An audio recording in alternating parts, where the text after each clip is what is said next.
Opera has gone global.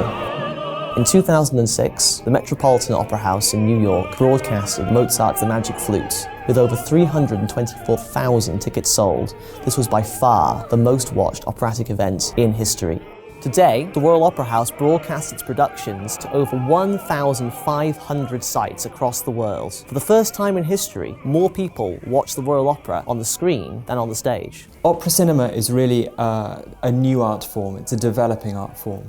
Since about 2006, about a decade, the Royal Opera has been putting operas and ballets live into cinema. I was amazed that when I've been moving my stick while conducting it, the results of that had gone to sort of two extremes of the planet, one to Asia, one to America, and I found that very exciting. We're seeing a real performance that exists in time and that hasn't been post-produced and polished like a stone, but is much more interesting because of that. I'm conducting my research in collaboration with the Royal Opera House here at Covent Garden. To understand more about how the Royal Opera plans, crafts and conducts its relays, I've been going behind the scenes of their new production of Verdi's La Traviata.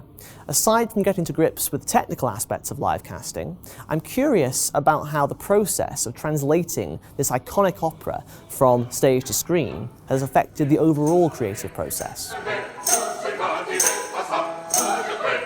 When we're going to relay an opera production, the film director spends a significant amount of time in the rehearsal room to get to know the production. It's really important for us that there's a really good dialogue between the creative team who are making the show here in our theatre and the camera director who's working out how to tell that story on film. So on the night of the relay, I run the gallery, so I will be working with the multi-camera director who looks after the performance, with the vision mixer, script supervisor, subtitler and various other people who are in the gallery. The production that we're filming is a 1994 production by Sir Richard Eyre. It's sparkling, it's witty, it's beautiful and gorgeous, and hopefully our coverage will capture a little bit of that magic.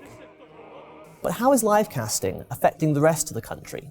Why, for instance, would anybody go to a local or touring production of an opera when they could watch the Royal Opera House live from the comfort and convenience of their local cinema? The question remains, does live casting truly democratise opera by bringing it to a wider audience, or does it simply push an existing fan base away from the stage? To my mind, opera cinema represents a new cultural experience.